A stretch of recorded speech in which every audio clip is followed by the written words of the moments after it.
Hello and welcome to The Home Experience, a podcast where we discuss movies you can enjoy from the comfort of your own home. My name is Jackson Smith. And I'm Adam. And today we're going to be discussing Dan Gilroy's horror satire Velvet Buzzsaw.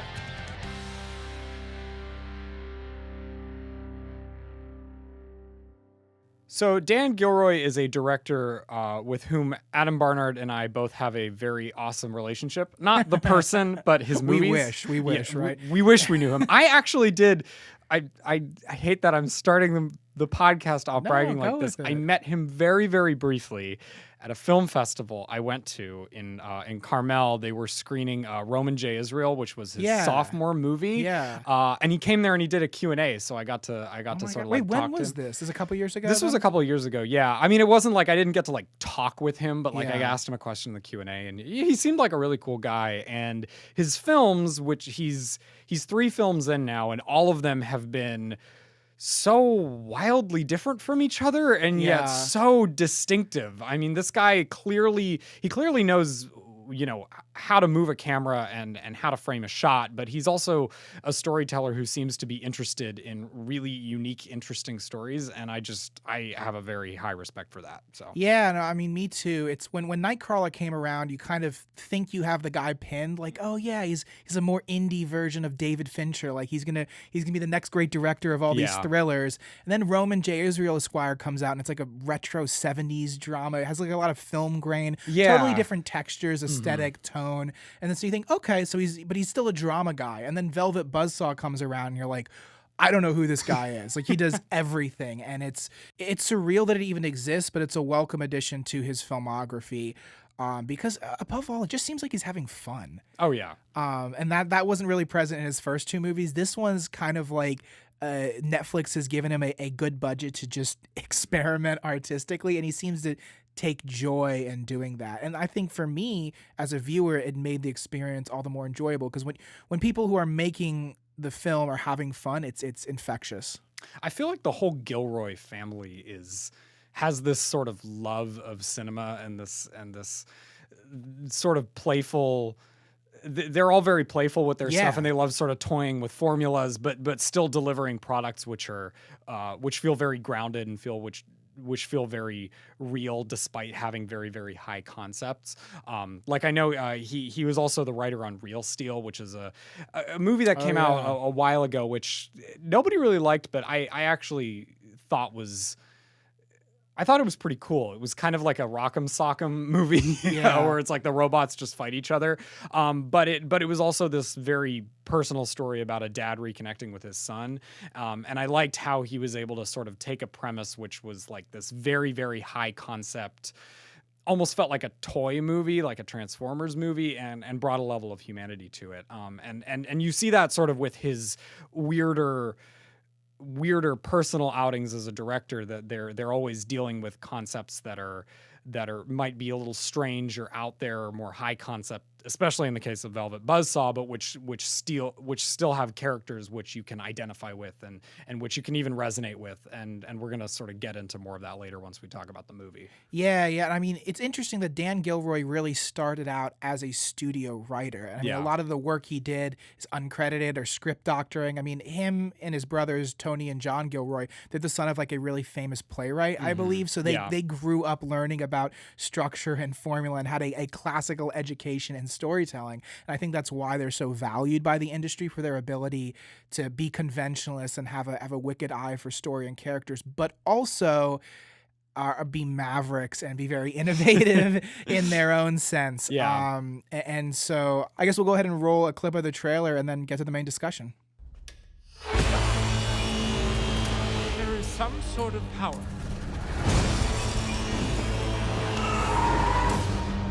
Some spirit. It's connected to his art.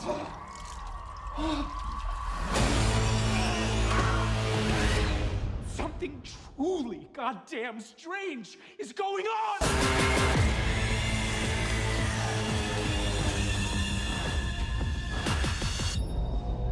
People thought she was part of an exhibit. We're trending on Instagram. It's a major hit. Velvet Buzzsaw is written and directed by Dan Gilroy and is available exclusively on Netflix. This film follows a mosaic of characters in the Los Angeles art world who start getting picked off in gruesome ways after they begin profiting off of the work of a reclusive outsider artist.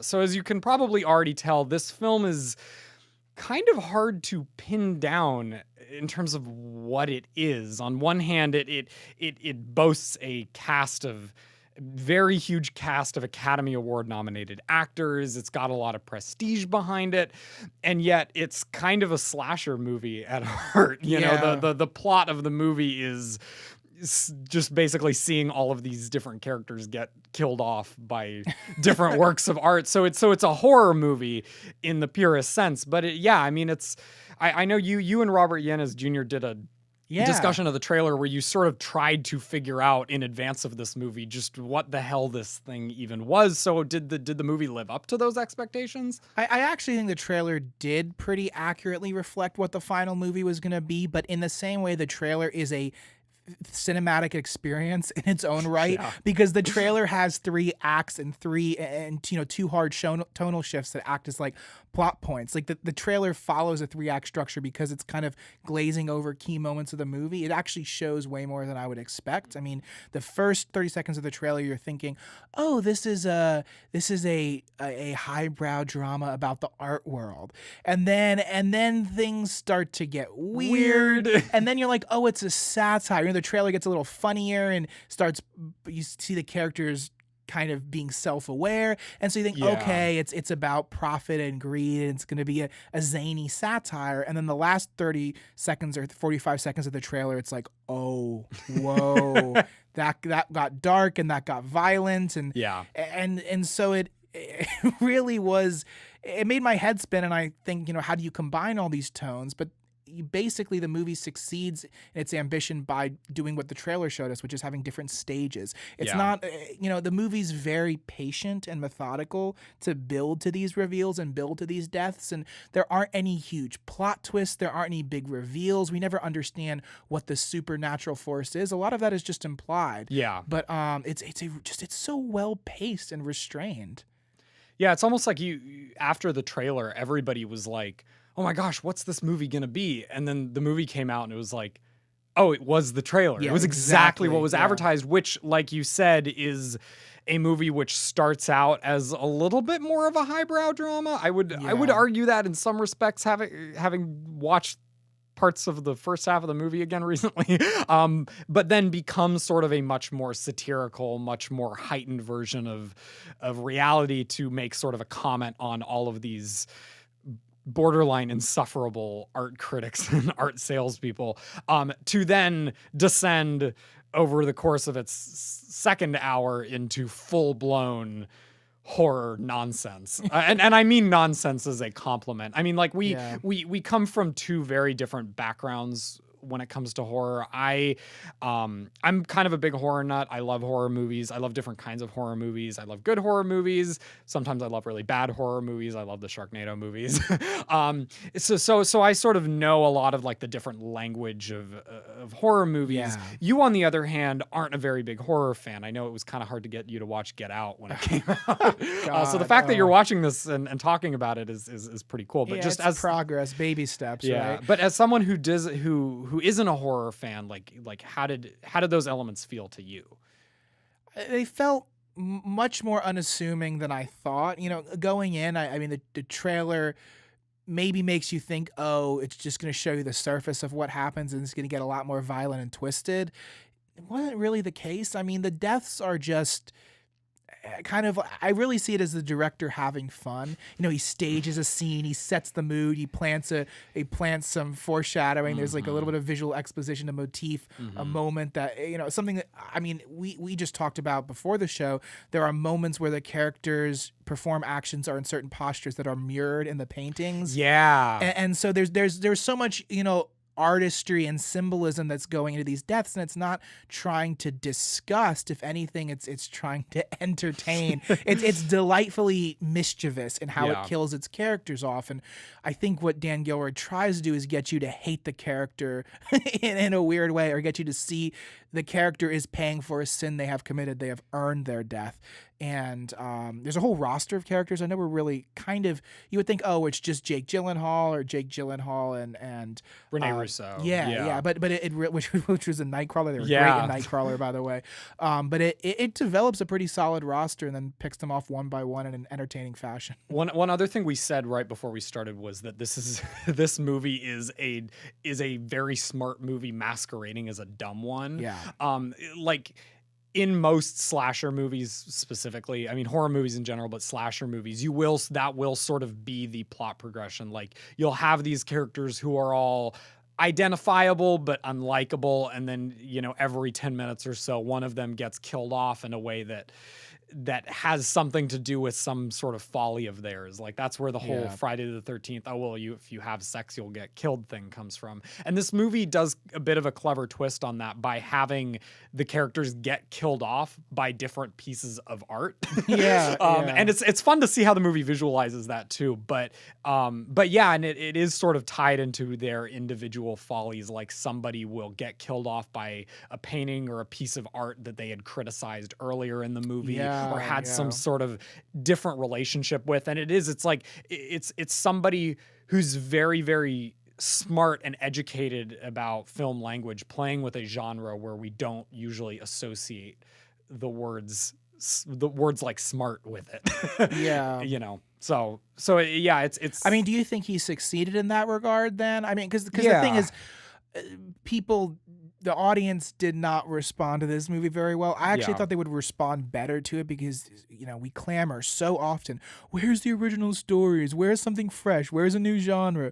Where's something new? Why don't we ever see new actors? And when a movie comes and delivers most or all of that, people are like, well, not my version of fresh, so buzz off. And, if people didn't like the movie, that's fine. But I'm curious, for your perspective, do you think it lived up to or delivered or took advantage of its more zanier elements and went for it? That's a good question. And I think largely yes. I do. Like I said, I think Dan Gilroy clearly has this skill of being able to package more sophisticated critiques and ideas in something that looks, feels, and sounds like a dumb, fun slasher movie. And the movie succeeds in that regard. That being said, when it came to some of the specific kills, I kind of wanted some of them to be a little bit more clever. Some of them were really good. Like there's this one where they actually showed this in the trailer where this one character sort of gets literally swallowed up by paint. I guess like there's all these graffiti paintings on the wall and the paint sort of drips down, and over the course of this montage you see the paint like crawling up her foot and sort of swallowing her whole, and you see afterwards that she's become like part of the graffiti, and there are clever bits like that, and then there's other bits like Toni Collette's character gets killed by this giant sculpture. I love that sculpture. It's a fun scene because the whole thing with this sculpture, it's called Sphere, and basically everybody puts their hand in the middle of it and they all feel different things, and she puts her hand in and it becomes like this chainsaw and like rips her hand off and everything, and it was just like kind of, that was one of the deaths where I was like, I didn't really get why that had to be that. Like, for example, the character who gets killed by the graffiti paintings, it has some sort of resonance because this character has been dating this graffiti artist throughout most of the movie. So that death, like you said, it's one of those that holds a little bit of weight and it makes sense, and you sort of see the smartness behind the dumbness, I guess is the dumb way of saying that. And then stuff like the Sphere death was just kind of like it felt like they dreamed up that set piece before they had kind of done the rest of the movie. But it was still fun to watch Toni Collette's arm get cut off. Well, it's like the punchline is very simple. The characters are douchebags and they need to suffer. So there's nothing else to that. There really isn't much story elements or much meat on the bone. So when there is an absence of purpose in the kill itself, or there is an absence of symbolism, then there's almost an absence of character. Of anything clever, because it's like that's what's going to carry the scenes is how they die and why they die and at what point. And what's the irony behind their death. It is one of those movies where it's like there are certain points where the point is that there's no point. I know that's nihilism. Yeah, but like it's a movie about characters who are constantly looking into things, and they're constantly like trying to say like, oh, well, what does this painting mean, and what does this symbolize, and the movie itself is. It's almost one of those things where if you start doing that with the movie, if you start looking into it too much, you're gonna start drawing diminishing returns. But that's very intentional. I tweeted this out after I watched the movie, but the movie feels like the kind of movie all the characters in the movie would hate.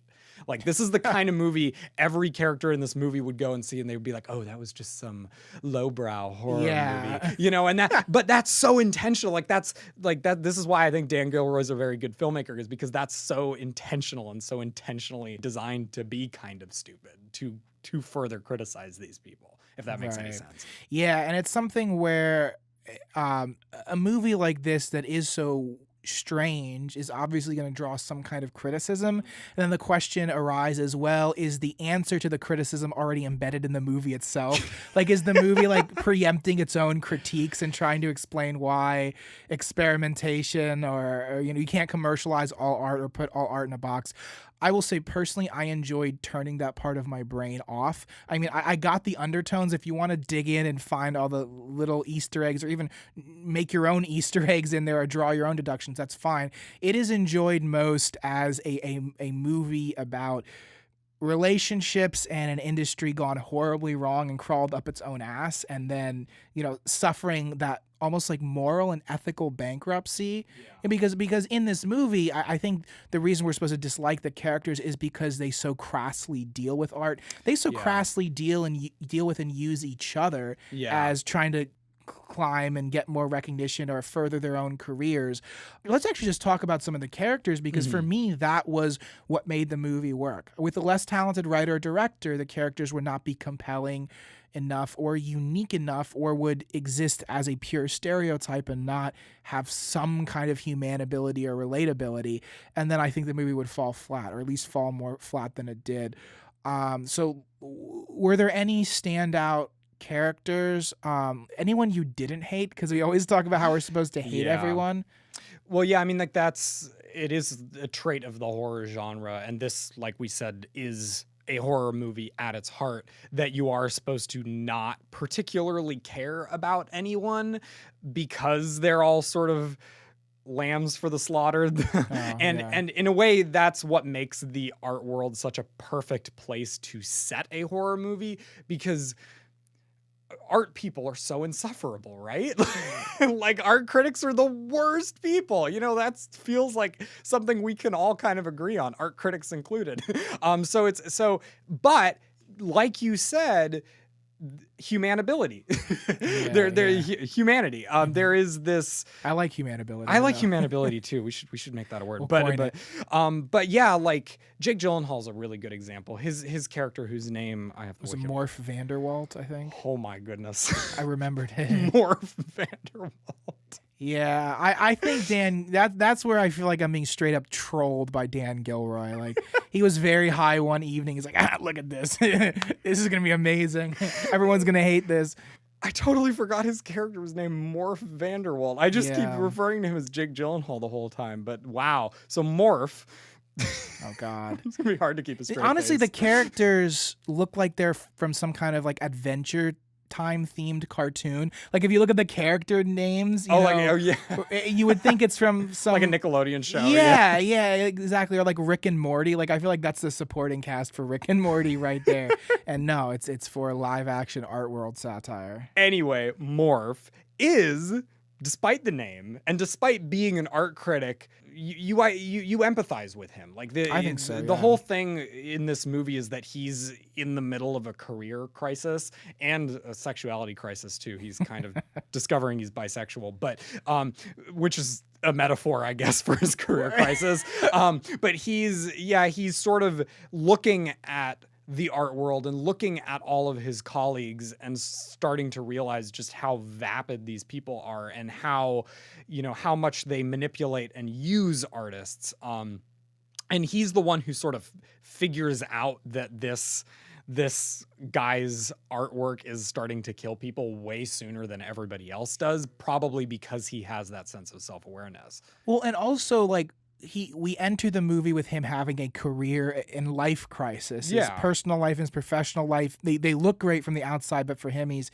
incredibly dissatisfied and lonely and not feeling like his work is meaningful. So when he discovers this artist who had died and all his paintings were in storage to be burned, I think his name is Deese in the film. Deese. Yeah, he becomes obsessed because he says critique is so limiting. I hate writing articles and boiling it down to a verdict. What if I captured the story of an artist? Yeah. And to me, I identified with that. I mean, I read so many comments about like, oh, Jake Gyllenhaal's character there was nothing to like. I'm like, no, I really identify with that, especially as someone who does write a lot of entertainment journalism articles. Sometimes when you're just pumping out news or pumping out reviews, you're like, it just all becomes gibberish to you, and you think, I want to capture something meaningful. I want to as a someone who's involved in creative criticism or involved in journalism and the creative industries, you want to deliver something that enriches your field and means something to people and captures the reverence of the creative process. Yeah. And so I I'm already kissing up to this. I think it's really cool. And like, Morph is an obnoxious character. He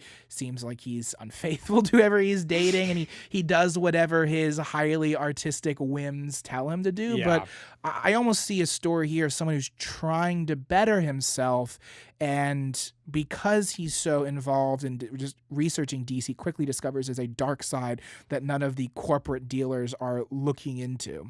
Yeah, and I think a lot of why he's able to pull off that balancing act between being insufferable and empathetic can be owed a lot to Jake Gyllenhaal's performance. I mean, like, certainly. Jake Gyllenhaal is an actor who's done amazing work in the past. He's done amazing work with Dan Gilroy in the past. I know we were both very, very, very upset when he didn't get nominated for an Oscar for Nightcrawler. Still not over it. Yeah, I'm still not. I know I'm starting to care about the Oscars less and less, but that was criminal just because like he inhabited that character so well and just turned him into such a monster, but a monster that you couldn't really turn away from. And in this movie, like you said, he's able to make Morph into this character who feels so specific to this very highbrow LA art world. Like he like you see him walking out of a Pilates class a couple of times. Like he's just very like, but at the same time being somebody who's discovering and dealing with themselves in a way they've never really had to before, and struggling with feelings they've never experienced, and does that in a way which is very generous and brings the audience on board. And you need at least one character in a horror movie like that for it to work. Usually it's like the final girl, the one who doesn't get killed off or gets killed off last. He's sort of the final girl in this movie, even if he doesn't really make it. Spoiler alert, but he's the one who we definitely latch on to most emotionally. So and that's thanks in large part to his performance. So do you think he deserved his death? I think here's the thing. I think the point is that in the movie, you know, this artist dies, and he says right before he dies that all of his work should be burned. Yeah. He's like, this is my desire for all of my artwork, that it should be burned. It should never be sold. It should, like, we should just get rid of it. And the thing is, after he dies, the exact opposite of that happens. You know, this artwork is discovered, it's sold for incredibly high prices, it's displayed in museums, and all of these people, Morph included, start profiting off of it, you know? So it was like, I think he and everybody else was doomed the second that happened. It was doomed the second. It was doomed. They were all doomed the second that they went against this person's wishes, and it was like it was too late for all of them.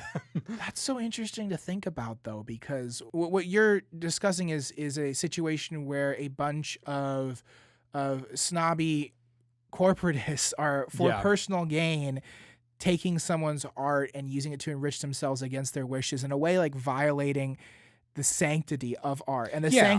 sanctity of putting your heart and soul into art. Like a weird parallel I just drew in my head was to another property which we've discussed recently, which is Jurassic Park. And I'm thinking back to the first one. In the original movie, John Hammond was so excited that he could resurrect dinosaurs and harness genetic power to ostensibly enrich the lives of his children and of the general public, to be able to interact with something prehistoric or long gone. And what quickly happens is Ian Malcolm, who's the chaos theorist, says, no, this is the rape of the natural world. It basically leave things where they are and let nature run its own course. And in the same way with this story, it's a bunch of people who are trying to profit and create an industry around an art that was explicitly, where the creator explicitly said, do not mess with this. This is personal. This is something that is a kind of Pandora's box. And I think that's really interesting. I mean, a lot of these horror movies serves as cautionary tales in terms of certain kind of moral behavior. Yeah, well, it's like intention is almost out of the question. I mean, I don't think, like, I know Morph's intentions were never really all that malicious, or they certainly weren't as malicious as the person who found it. What was her name? Josephina, because she's the one who she's explicitly told by like the building manager that all of the art was supposed to be destroyed, and because she wants to get ahead at work, she just goes ahead and steals all of it. So it's a very, very selfish thing. But it's like, then it's someone like Morph where he's like, oh well, I just want to, I think this thing is really awesome and it's really beautiful, and I just want to share that with the world, and I just want to talk about it. And it didn't really matter that his intentions were pure. It was still, to use Jurassic Park terms, a bastardization of the natural world. So yeah, it was like everybody was kind of doomed from the beginning. So and I think, being familiar with the film industry, I see that happen all the time, where people who throw their hearts and soul in the project are steamrolled or pushed away or hired or fired at the discretion of a few who control the output of the industry. And it's something where dreams go to thrive, but they often die instead, and they often die of very brutal deaths. And I mean, it is, when you're managing a multi-billion-dollar industry, be it high-class art or be it film or be it music, there has to be some level of business management. But when business management takes precedence to the humanity of it, or to ethics or moral or respecting artists and people, then that's when it becomes something very crass and when it is bastardized. And I feel like Dan Gilroy, having worked in the studio system as a writer for 20 years and coming up in a very artistic family and being married to Rene Russo is in the movie. He was a former model and actress. I mean, I think these people have seen it all. And there's a lot of wisdom that's in this movie that can't be synthesized. It has to be learned. And so that's another reason I appreciate Dan Gilroy directing this movie, because it's not something I don't think everyone can pull off. Totally. It's also interesting too that this movie came out on Netflix, because I feel like it would have been a little bit ironic for this to have been a big budget studio movie that was, received an awards friendly release date and played very much to highbrow critics. It would, because like I'm always very conscious of form and how that generates meaning when it comes to movies. Like what is how I'm seeing the movie have to say about the movie itself, if that makes any sense. And I think the fact that this was a Netflix movie, it felt very right, because like I said, this is a movie about the commodification of art and how once big, huge corporations, or not corporations necessarily, but once these money people and art dealers get involved, that the artists sort of fall by the wayside, and there's this.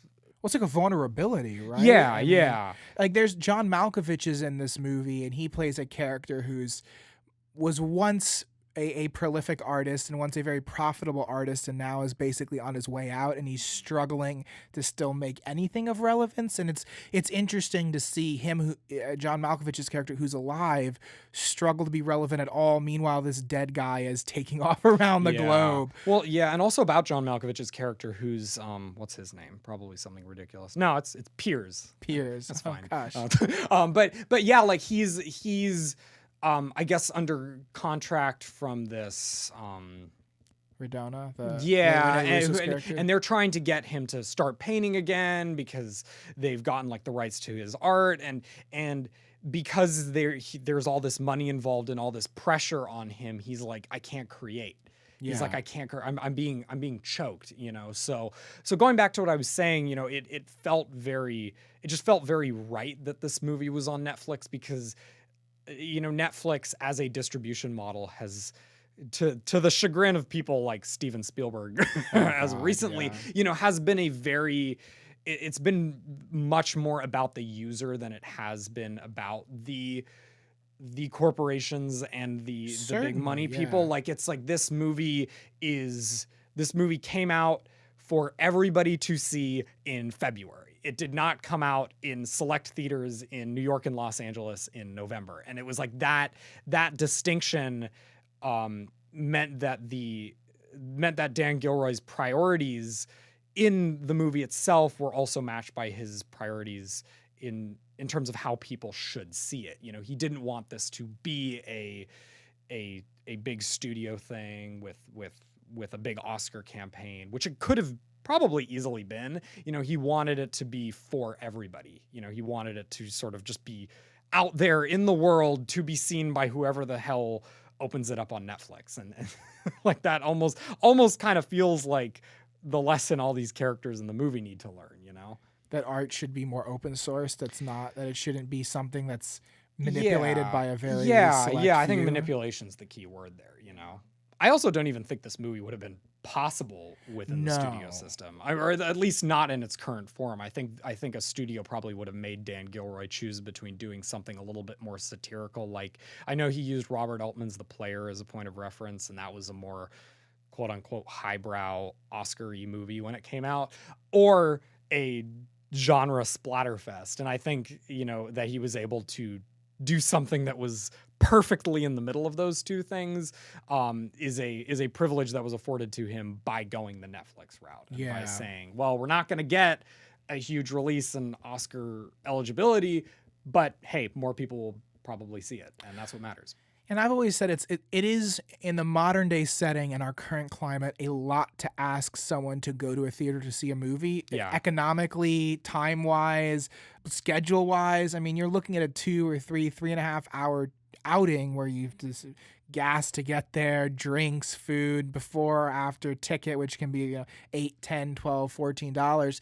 And when you look at a movie like this, it's hard to look at it and say, I have to go see that in theaters. And if you don't want to go alone, it might be hard to convince people like, this will be good, spend your money with me on this. I mean, it's much easier to sell something like Avengers in IMAX. And what we're seeing right now is the theatrical distribution system become taken over by these must-see event films. And at first I was disturbed and I thought that was a terrible thing. It's going to be the death of good storytelling. But then what you find is that art finds a way to live on, and it's mid-budget original movies like Velvet Buzzsaw can live on Netflix or Amazon or whatever in a mini-series form. There's so many on Hulu, whatever there. I mean, Facebook Watch is even starting to produce content. Yeah. So what you're seeing is these movies not only continue but also reach a bigger audience than ever before, because it's not relegated to a theater experience, or you have to, it's not behind a DVD paywall where it's like you have to spend $20 to see this movie or go to theaters. For me, it's exciting. And the flip side is that movies like this get overlooked. The people who did see it didn't love it and didn't spread the word, and not many people seem to show up for it anyways. It did become a meme.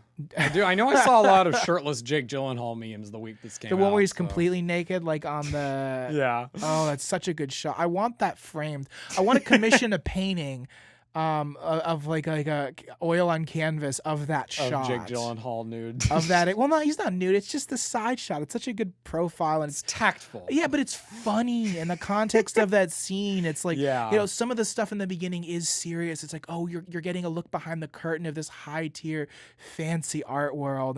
Everyone's so cosmopolitan and it's so chic. Like, oh, I wish I could be in this environment. All the buildings look amazing. Their lifestyle is very snazzy, and then all of a sudden it's like Jake Gyllenhaal depressed on his laptop naked, and it's like just hunched over, and it's such a beautiful contrast. You actually brought up something that I kind of wanted to discuss, which is the aesthetic of the movie, because what I expected coming into this movie was something that was going to look like a painting, being a movie about art.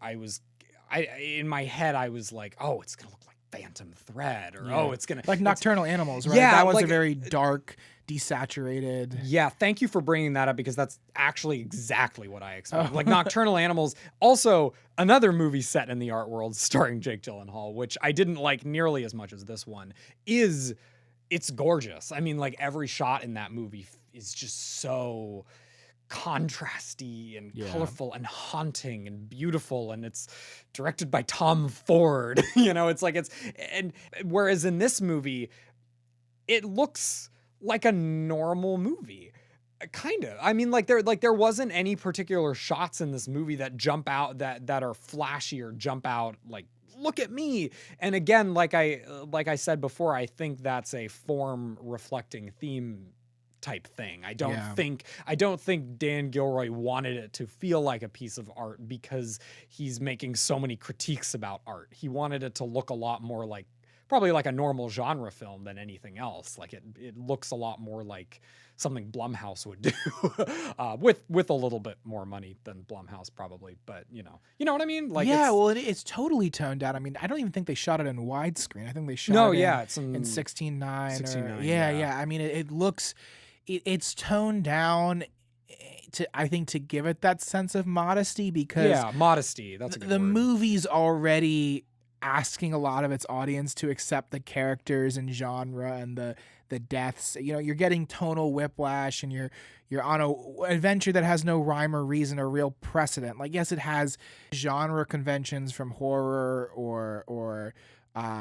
whatever, like Oscar dramas even, but at the end of the day, it can't be too self-serious, and it was given a bright, well-lit, colorful aesthetic. And you know, if you've been to a modern art gallery, that's what it looks like. And that's what you feel like as well when it is a sensuous experience when you see the color and the amount of light. It's not something where they try to make art galleries look haunting and you know, sometimes if you go to an opera house or something, it's lit a certain way and you feel a certain way going to that opera. But if the modern art world is kind of all based around a very clean, bright aesthetic. So what I thought was great is the movie perfectly reflects the general aesthetic of that subculture, which I think makes me believe it more. You really do feel like you're there, and at times you don't feel like people are acting because it's so visually recognizable. Yeah. Like, I feel like I've walked into 5 museums and seen a sphere like that, or seen these interactive exhibits. I mean, the art gallery isn't the art. The art in the gallery is the art. I just made my head spin. But it's like you said, this movie, it isn't about being the coolest artistic thing possible. It's about giving you everything you need to know going into the next scene when all the characters are going to get killed. And it does that very, very efficiently. Also, it was 1:85, not 16:9. But close enough. You're right. It isn't a big widescreen epic. It is something that feels, it's a Netflix movie. It's a Netflix movie in the best sense. You know, it feels like it was made for Netflix, and it feels like it belongs on Netflix. And I love that about it. And I think the old version of that was it belongs on DVD or belongs as a late night TV movie. Like, I think part of the reason I don't watch horror is because I watched a few slasher movies with my friends when we were very young, and that was a little too much at the time and a little too violent. And I didn't respond to it. But like, those are the kinds of movies that you don't go see in theater. You know, you wait till it's $5 at Walmart in the DVD bin, then you sneak a few of those when you're young and when your parents can't see, and you watch it during sleepovers, or you watch it during a rainy day. And so this is kind of like the next iteration. The Netflix movie is the next iteration of those that horror movie. Saturday afternoon DVD movies, essentially. You know, I just realized something kind of interesting, because you mentioned earlier that that critics and audiences, well, not critics, actually the critics kind of liked this movie. We'll get into that later. But audiences really didn't like this movie. I think it had like something like a 37 per audience rating on Rotten Tomatoes, which again, like, PSA, it never trusts the audience ratings on Rotten Tomatoes, but still, you know, I think that reflects how people felt about it. And I think a lot of that comes back to the age of horror movies we're in right now. Like you said, so many horror movies from the past sort of came out of the discount bin, or they were seedy things that you saw on Saturday matinees and weren't particularly good, but they were fun. Stuff like this. but now we're in something of a golden age of horror where you're seeing movies like Get Out or The Witch or even Bird Box. Or I know you don't like it, but seriously, it is a Netflix movie and it was well received. As opposed to this, Bird Box actually seemed to find its audience and serve a purpose. Like just looking at the trailer, I don't think people would have rushed to the theaters to see that. I mean, it would have done fine most likely, but it wouldn't have become this sensation that like 20-something million people watched in the first few days or something. I mean, I just mean in terms of quote unquote artfulness. I'm talking about like Get Out getting nominated for Best Picture. I'm talking about like Toni Collette being part of the Oscar conversation for Hereditary. Like we're taking horror movies very, very, very, very seriously now, and horror movies are taking horror movies very, very, very seriously now. I personally think that's a really great thing. I also happen to find it very refreshing to come across a horror movie like Velvet Buzzsaw, which like I keep saying, is kind of exactly what it presents itself to be, which is this fun, gory slasher movie, you know? So, I think people were taken aback by that. I think people were expecting something like Nocturnal Animals, and they got something like Friday the 13th, and they were off put by it. Well, it's funny. I view Velvet Buzzsaw as like a distant cousin to Hail Caesar, like if Hail Caesar became a slasher or Hail Caesar had a supernatural murder component, I feel like it would be comparable, because we have in Hail Caesar we have a lot of highbrow Hollywood posh pretentious people acting up and having their own quarrels, but then we also have a satirical element, a highly satirical element. Even just like the scene with Alden Ehrenreich that's in the trailer, that's like iconic now. The would that it were so simple. They're trying to film a parlor room drama, but they're so bad at making movies and who they hire, and it's all about the flavor of the week that they completely tank their own project. I found that to be comparable to Velvet Buzzsaw. What's funny though is that we both love Velvet Buzzsaw and Hail Caesar, and the critics both loved Velvet Buzzsaw and Hail Caesar, and nobody in the audience seemed to really respond to Velvet Buzzsaw or Hail Caesar. I don't know if that just makes us snobby critics now, or why. I kind of wonder, why don't people respond to this genre bending fun? Because I think both movies have a massive fun component. I don't know. It might be also, I mean, like I said, I think expectation plays into it, but it might also be because we're just not used to seeing a horror movie in this setting. Sure. You know, like I said, I think the art world is an intrinsically great place to set a slasher movie, but it's not what you'd expect. So it's, even I felt this on my first watch of the movie, that there was this sort of tonal disconnect where you were like, I'm looking at all these people who are talking very smart and talking about like the like talking about art like fine wine, and yet like we were like, there's this scene in the movie where Mort and Josephina are about to have sex, right? And they're like talking about their bodies, like what does he use to describe, what does he say to describe? He said like your skin is a gorgeous cross between almond and saddle brown, and it's so mysterious, your form. And they start basically dirty talking, using like the same kinds of phrases they would use to critique art, and yet they would use in the professional workplace. And yet, if you're to look at how that scene was shot and the music that's playing under that scene and how it's edited, it plays like the sex scene from a Friday the 13th movie. Like there's this crappy pop song playing underneath it. There's like this thing where he reaches into her skirt to do a do you know what, and then like you hear this plane sound coming as it fades out. It's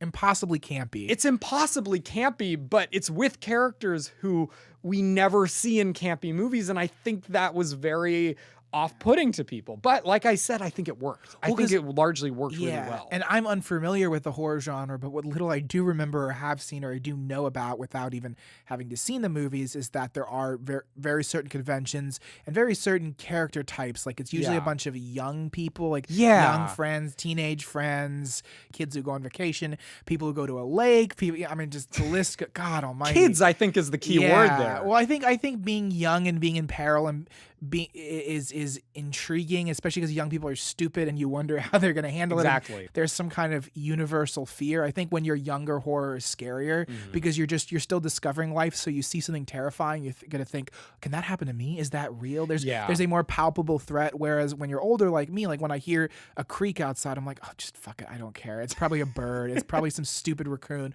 When I'm 16, I'm like, oh my God. You know, it's like that scene in I Am Legend. Oh my God, the Dark Seekers are around the corner. You know, so I think it's fun to dissect that kind of horror and understand the psychology behind the genre, and then also to see a kind of a different iteration in terms of putting characters from like a highbrow and an older age very group. Especially like with Renee Russo, and that's something interesting. You see her age as a form of cynicism when everything's going to shit. Even when she sees all the warning signs, she says, no, this is ridiculous. I've been in this industry too long. This is all superstition. This is silly. You know, calm down. You're having a guilt trip. Meanwhile, the bodies start piling up. That's a really good point. Like, I feel like if this kind of thing were happening to people of a younger demographic, they would have been able to put 2 and 2 together a lot sooner. but because these are all skeptics and realists and artists and art dealers and stuff, and art dealers very, very late in life, in the case of someone like Renee Russo's character, they're like, whatever. Yeah. Like, there's no way the paintings are killing people. That's nonsense, you know. And then you have characters like Coco's, played by Stranger Things' Natalia Dyer. She's kind of the butt of the joke when it comes to people getting killed. She somehow is always the first one to find the body. Which shouldn't be funny, but it is. It's so well. The funny. first time it's scary. The second time it's like you start to feel sorry for the girl, and the third time, like, she gets angry when she's not even scared. Like, she's just mad that she's just mad that it's happening to her again, and then it becomes very funny. It's scary. It is kind of a horror comedy, I think. I think you're supposed to be creeped out by some parts of it, but you're also supposed to not take it entirely seriously and laugh at its ridiculousness, particularly when Toni Collette sticks her arm in the sculpture and gets it.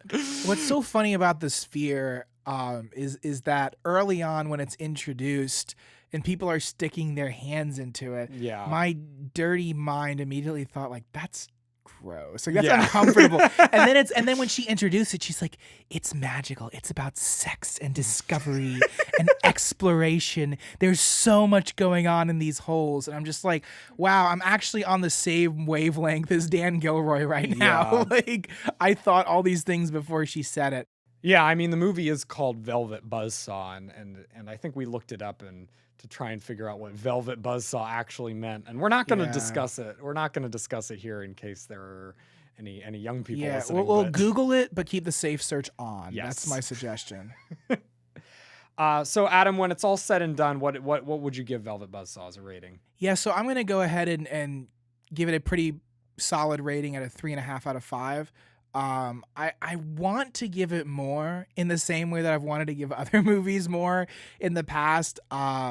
Sometimes there's something missing, and even if you can't qualify what exactly is wrong with it, you still walk away feeling like elements were noticeably deficient in terms of plot or the story or the characters or even potential that wasn't tapped into. I honestly feel like this movie could have gone a lot further with the satire elements or presented some even bigger ideas. It was, at the beginning of the podcast, I said it was very restrained.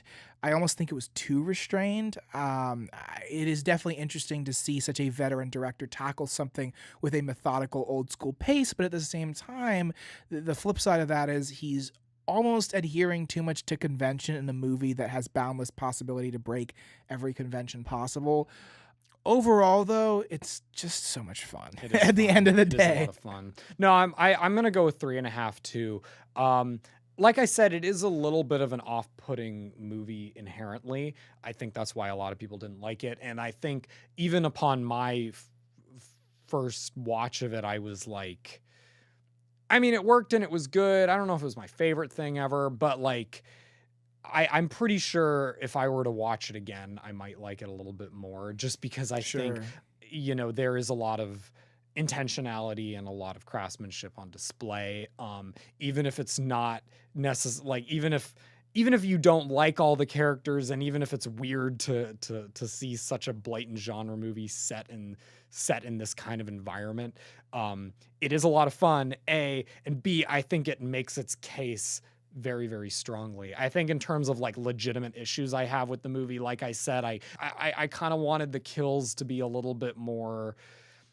I don't know. I just wanted a little bit more. Maybe I wanted a couple more kills. I wanted to see. I wanted to see different kinds of art used in different kinds of ways. But I think more than anything, it's there's a lot of characters and there's a lot of ground to cover. It feels like the movie could have been a lot tighter, and it feels like it's meandering a little bit in places. But like I said, it works. It's got a great ending. It makes its case, and yeah, it is fun. Just know what you're in for. Watch the trailer, and I hope and I think you guys might get a real kick out of it. So next time on The Home Experience, we are going to be discussing an equally eclectic movie from another auteur director, Spike Lee.